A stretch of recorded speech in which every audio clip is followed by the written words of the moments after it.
Bruno César aqui e hoje nós vamos falar sobre como nos mover pela alegria. Sabe, nós temos uma geração que tem passado muitos problemas nas suas emoções, nas suas áreas emocionais, psicológicas, e eu creio que esse vídeo pode servir como um remédio para a sua vida. Então guarde as palavras que vão ser ministradas no seu coração. Eu tenho plena convicção, isso pode transformar a sua história. Então, no meio de tantas notícias tristes que nós nos deparamos todos os dias da nossa vida, com tantas adversidades, com tanta pressão, existe uma pressão sobre toda a nossa sociedade de maneira geral, sabe? Você tem que viver uma vida de sucesso, você tem que fazer isso, você tem que fazer aquilo. No ambiente de trabalho são tantas metas e tantas cobranças. No meio disso tudo, como de fato viver uma vida de alegria? Será que você consegue realmente identificar, mesmo no meio da tormenta, mesmo no meio da pressão, como você viver uma vida de alegria? Primeira coisa que eu quero dizer para você é que você precisa fazer algumas separações. Eu gosto de ensinar sempre nos meus vídeos porque eu creio que isso é uma chave para que você possa viver e se projetar em tudo aquilo que Deus deseja para a sua vida aqui na Terra. E lá em Tiago, no capítulo 1, no versículo 21, nós temos um texto que ele é uma chave para algo que eu quero te ensinar, que diz assim: portanto, despojando-vos de toda a impureza e acúmulo de maldade, acolhei com mansidão a palavra em vós implantada, a qual é poderosa para salvar a vossa alma. Quando o Tiago fala isso, ele não está falando da salvação, de ser salvo, nesse sentido de receber a vida eterna, porque Tiago estava falando ali com alguns irmãos, com pessoas que já eram cristãos, já eram nascidos de novo. Se você olhar no início do capítulo 1, ele vem dizendo: meus amados irmãos. Ele fala: Tiago, apóstolo, para os irmãos que foram dispersos por causa da perseguição. Então ele estava falando com pessoas que já tinham a salvação em seu coração. Mas mesmo para essas pessoas, ele chega a dizer lá no versículo 21 que a palavra de Deus é poderosa para salvar a vossa alma. E isso é muito fácil de entender quando você olha a palavra original. A palavra alma, ela vem do original do grego psique. É a mesma palavra que deu origem a palavras como psicologia, psicanálise, psicólogos. Tem a ver com a nossa mente, com o nosso entendimento. É o mesmo contexto que Paulo fala para a gente não se conformar com esse mundo, mas se transformar pela renovação do nosso entendimento. Como? Pela palavra. Quando você permite que a palavra encha os seus pensamentos, quando você troca os pensamentos errados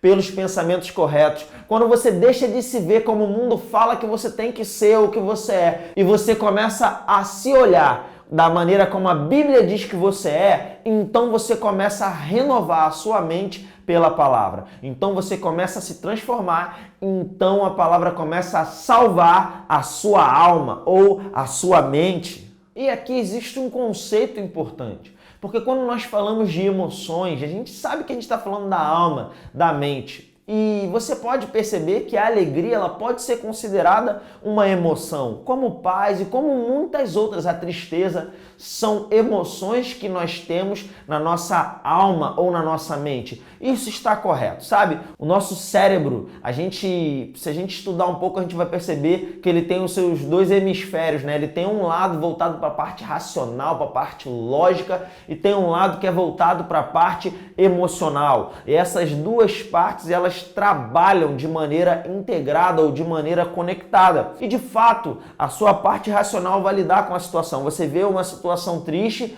e vai ser ativada a parte da tristeza. Ou você tem uma boa notícia e vai ser ativada a parte da alegria. E isso é comum, nós somos seres humanos e algumas pessoas falam: não, porque nós somos seres emocionais. E é verdade, nós temos emoções, mas saiba que você não foi criado para ser projetado ou para ser conduzido pelas suas emoções. Por isso que tem tantas pessoas sendo bem-sucedidas hoje, falando sobre inteligência emocional, sobre o poder da decisão de você controlar as suas emoções. Agora, eu quero te mostrar pela palavra qual é o funcionamento dessas coisas, para que isso não seja mais somente uma técnica que você utiliza porque você aprende algumas coisas motivacionais, mas que você, pela palavra e pelo poder de Deus, você possa se mover em alegria. A Bíblia nos ensina a respeito do coração do homem ou o espírito humano. No Novo Testamento, onde nós temos uma revelação que é maior que a revelação do Velho Testamento, Não estou anulando o que está no Velho Testamento. Eu estou dizendo que a revelação é maior, porque ninguém jamais viu a Deus. O Filho unigênito é que veio revelar o Pai. O Senhor Jesus Cristo, quando ele veio, ele causou uma divisão na história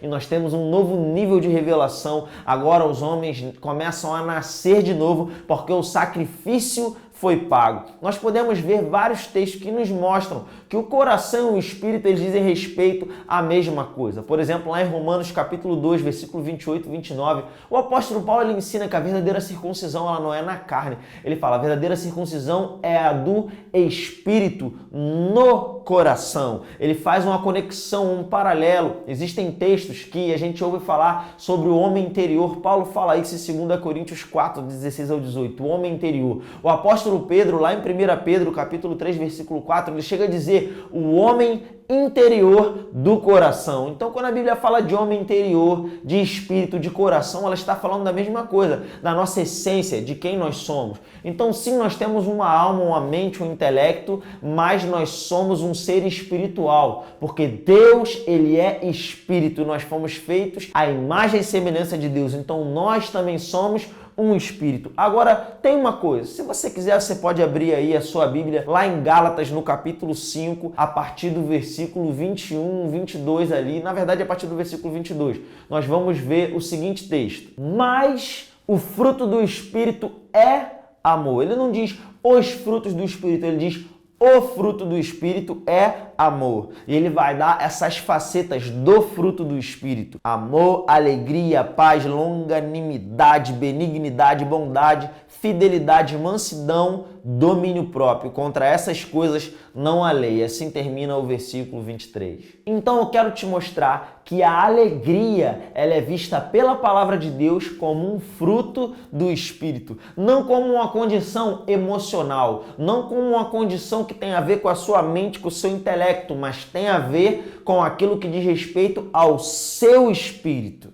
Então, se você aprender a caminhar por essas coisas, a tristeza nunca vai poder te parar. Porque a tristeza ela vai tentar te parar nas suas emoções, nos seus pensamentos. Você ficar pensando naquilo que não está alinhado com a palavra de Deus, com as circunstâncias, a tristeza ela vai dominar a sua mente. Mas a Bíblia diz que o fruto do Espírito é amor, paz, alegria. A alegria é algo que está proposto para você no seu espírito. Agora entenda, assim como o amor, que é um fruto do Espírito, ela não é uma condição, que é uma causa de uma coisa comum, mas é algo que eu decido. O amor do tipo de Deus, ele não é um amor que eu sinto por uma pessoa, como as pessoas falam, porque o amor acabou no casamento. Não, o amor jamais acaba. O amor do tipo de Deus, o amor ágape, ele é uma decisão. Independente de qualquer coisa, eu decido. Foi assim que Deus nos amou. Ele decidiu, mesmo quando nós não merecíamos, quando nós éramos pecadores, ele decidiu nos amar. Sabe, da mesma forma funciona com você. Você decide andar e se mover no amor e você decide andar e se mover na alegria. Mas Bruno, eu não sinto nenhuma vontade de me alegrar. Sabe, vontade é uma coisa que tem a ver com as suas emoções. O que você precisa não é ter vontade de se alegrar. O que você precisa é decidir se alegrar por dentro, porque o maior habita dentro de você. A palavra de Deus, ela é a verdade. Independente das circunstâncias que tentam nos rondar, que tentam nos parar, nós precisamos nos agarrar à palavra e viver pela fé. É isso, é não considerar aquilo que o natural diz maior do que aquilo que a palavra de Deus diz. Se a palavra de Deus diz que a alegria do Senhor é a minha força, então a alegria do Senhor é a minha força. Sabe, para Deus e em Deus há uma plenitude de alegria e essa alegria está disponível dentro de nós. A Bíblia diz que o reino de Deus não é comida nem bebida, ele tem uma alegria disponível para você. Agora, assim como o amor de Deus, você precisa decidir utilizar essa alegria, você precisa decidir colocar essa alegria em operação. Muitas vezes você realmente não vai ter vontade, mas se mova no sentido da alegria. Decida se alegrar. Comece a declarar com a sua boca: Senhor, eu decido me colocar como uma pessoa alegre. Eu decido me alegrar. A Bíblia ensina: está alguém entre vós alegre? Cante louvores. Sabe de uma coisa? Você pode não ter um motivo natural para se alegrar, mas comece a cantar louvores. Comece a lembrar quem você é em Cristo.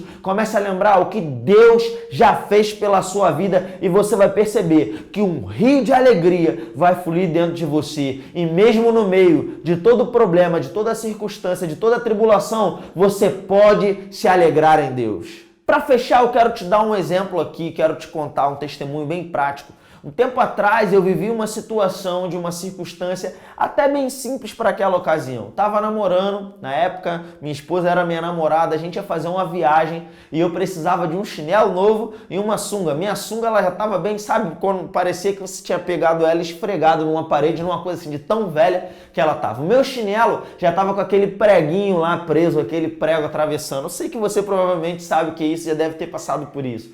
E eu precisava comprar um chinelo e uma sunga porque eu ia viajar com a família da minha namorada. E dentro daquele contexto eu não estava com dinheiro. Eu trabalhava em um local e o meu patrão não tinha pago o meu salário. Na verdade ele tinha que me pagar e naquele dia ele não apareceu e ele sabia que eu precisava do dinheiro. E eu fui para casa e comecei a querer me entristecer. Comecei a ficar chateado, sabe, com aquele meu patrão naquela época, mas de repente dentro de mim eu comecei a lembrar que o Senhor me ama, eu sou filho de Deus, Deus cuida de cada detalhe da minha vida. E naquele dia veio uma alegria muito grande dentro de mim, uma alegria tão grande que eu não conseguia ficar em pé, eu tive que sentar no chão porque eu comecei a rir.